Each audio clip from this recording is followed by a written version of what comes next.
एक गांव था राम रतन, जिसमें महेश नाम का एक गरीब किसान रहता था। महेश अपनी पत्नी उमा और बेटी गीता के साथ रहता था। महेश बड़ा ही मेहनती और ईमानदार व्यक्ति था। महेश की बेटी गीता 21 वर्ष की हो चुकी थी। फिर एक दिन, सुनिए जी, अब हमारी बेटी 21 वर्ष की हो गई है, उसके लिए कोई अच्छा सा रिश्ता देखो। अरे हमारी बेटी अभी बच्ची ही तो है, आराम से ढूंढ लेंगे, इतनी जल्दी भी क्या है। आपको तो अपनी बेटी छोटी ही लगेगी, अगर इसकी उम्र निकल गई फिर इससे कौन शादी करेगा। अरे गुस्सा क्यों होती हो, मैं अपने दोस्त रामू से बात करूंगा, वो हमारी बेटी के लिए एक अच्छा सा रिश्ता लेकर आएगा। इतना कहकर महेश अपने खेत चला जाता है और रास्ते में उसे रामू मिलता है। और महेश भाई, कैसे हो तुम? मैं तो बिल्कुल ठीक हूँ, पर मुझे तुझसे एक काम था। हाँ हाँ बोलना महेश, कैसा काम? अरे रामू, अपनी बेटी गीता 21 वर्ष की हो गई है, उसके लिए कोई अच्छा सा रिश्ता तो देख। बस इतनी सी बात? वैसे मेरी नज़र में एक लड़का तो है, उसकी सरकारी नौकरी भी है, पर उसकी थोड़ी डिमांड सी ज़्यादा है। क्या लड़का सरकारी नौकरी करता है? फिर तो मेरी बेटी वहाँ आराम से रहेगी। तू लड़के के पिताजी से बात करना। बे महेश, तू थोड़ा दिमाग से भी तो फैसला ले। 10 लाख रुपए तू कहाँ से देगा? अरे तू उसकी चिंता मत कर, मेरे पास 2 से 3 बीघा जमीन है और ऊपर से मेरा घर भी तो है। इन सब को बेचकर अपनी बेटी का दहेज दे दूंगा। वैसे भी ये सब मेरी बेटी के दहेज से बढ़कर थोड़ना है। चल तो फिर ठीक है, मैं उसके पिता से शादी की बात चलाता हूँ।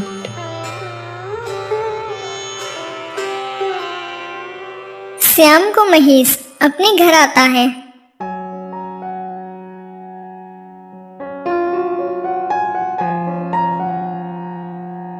गीता की माँ, ओ गीता की माँ, ये लो मुंह मीठा करो। अरे ऐसा क्या हुआ जो मुंह मीठा करा रहे हो? तुम्हें पता है, अपनी बेटी के लिए मैं रिश्ता देख कर आया हूँ। लड़का सरकारी नौकरी करता है, पर वो दहेज में 10 लाख रुपए मांग रही हैं। अरे 10 लाख रुपए हम कहाँ से लाएंगे? हमारे पास खेत है ना, मैं उनको जमींदार जी को बेच दूंगा। यह सब बातें गीता सुन रही थी। अरे पिताजी, आपका दिमाग तो ठीक है ना? आपने मुझे इतना पढ़ाया लिखाया क्यों है? मैं भी तो नौकरी कर सकती हूँ, फिर हम इतना दहेज क्यों दें? अरे बेटा, ये तो हमारे बुजुर्गों के बनाए हुए नियम है। हमारे समाज में कोई लड़की नौकरी नहीं करती और उसे ससुराल जाना ही पड़ता है। अभी तेरे पिताजी जिंदा है ना, मैं अपनी बेटी की शादी बड़ी ही धूमधाम से करूंगा। एक हफ्ता बीत जाता है और लड़के वाले महेश के घर आते हैं।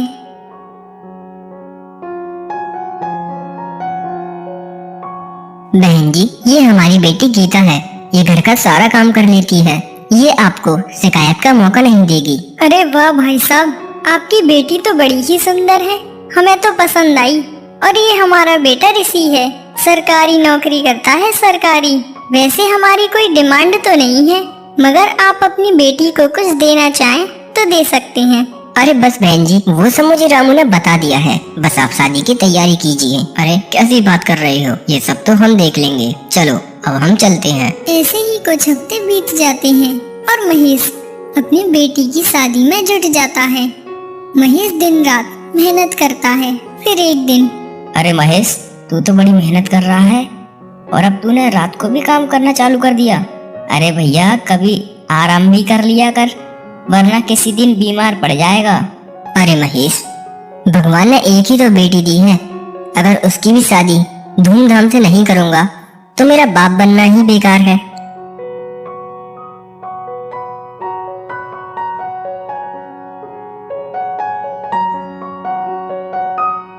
महेश सारा काम करके अपने घर चला जाता है।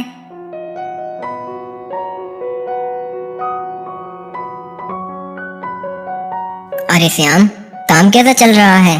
किसी भी चीज की कमी नहीं होनी चाहिए।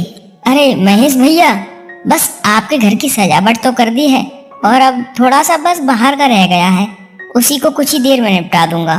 ठीक है, जल्दी जल्दी कर दो, शाम होने ही वाली है। आखिर आज मेरी बेटी की शादी हो ही जाएगी। इतना कहकर महेश घर के अंदर चला जाता है। माँ, मैं अपने खेतों के पेपर लेकर जमींदार के पास जा रहा हूँ। मैं अपनी सारी जमीन जमींदार को बेच दूंगा। ठीक है, आप जाइए। महेश अपने जमीन के पेपर लेकर जमींदार के पास जाता है।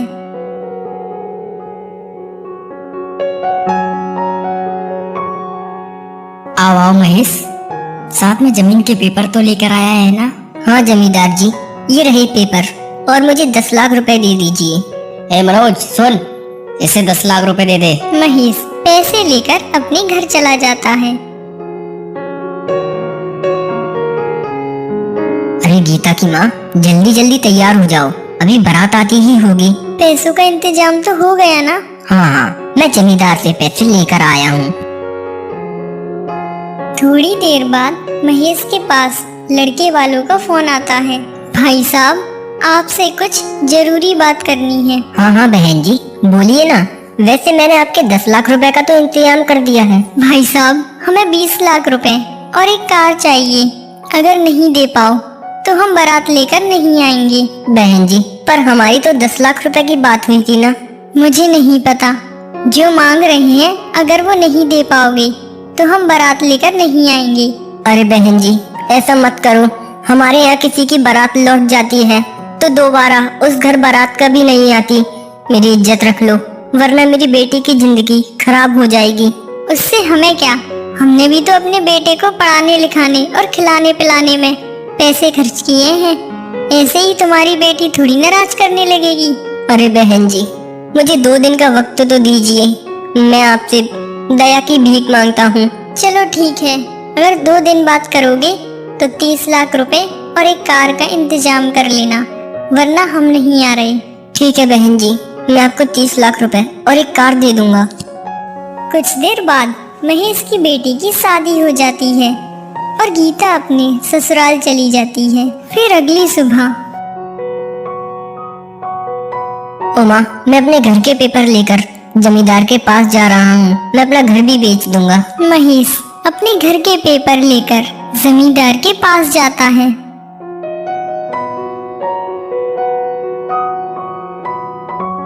जमींदार जी, ये लीजिए मेरे घर के पेपर और मुझे 30 लाख रुपए दे दीजिए।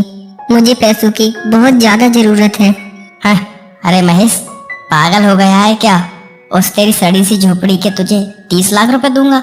अरे मेरी नजर में उसकी कीमत 8 लाख रुपए है। वो तो तेरी लड़की का ब्याह है, इसीलिए मैं तुझे 10 लाख दे रहा हूँ।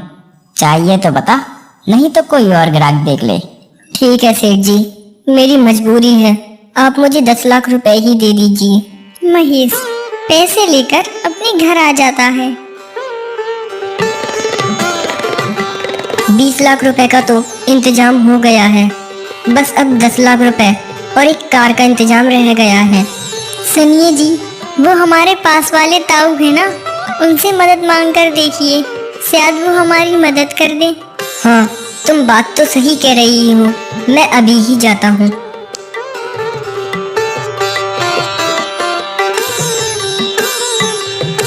ताऊ जी, मुझे 10 लाख रुपए की बहुत जरूरत है, अगर आप पे हो तो मुझे दे दीजिए, मैं आपकी पाई पाई चुका दूंगा। अरे बेटवा, कैसी बात कर रहा है तू तो मेरे बेटे के समान है और गीता बिटिया मेरी पोती जैसी है। अब बेटा मैं तुझे तो पैसे दे देता, पर मेरे पास फिलहाल में कुछ भी पैसे नहीं पड़े। ताऊ जी, थोड़े बहुत ही दे दीजिए।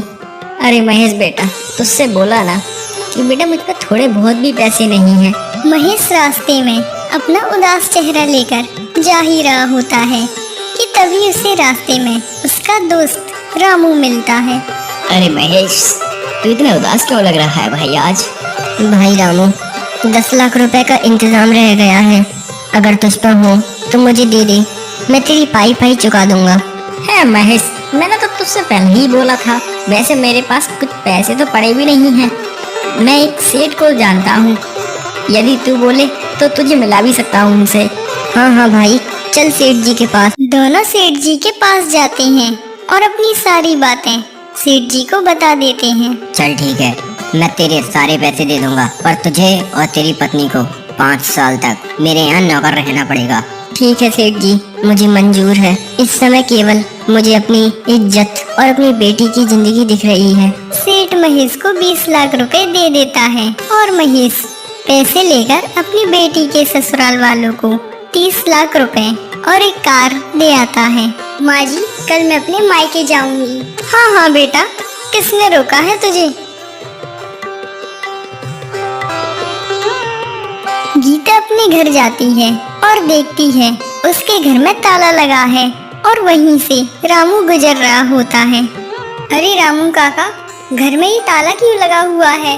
माँ और पिताजी कहाँ हैं? अरे बेटा वो रामू काका, मुझे सारी बात बताइए। रामू सारी बात गीता को बता देता है और गीता अपने माता पिता से मिलने चली जाती है। वहाँ जाकर देखती है उसके माता पिता नौकरों की तरह काम कर रहे होते हैं। पिताजी, ये आपने सही नहीं किया।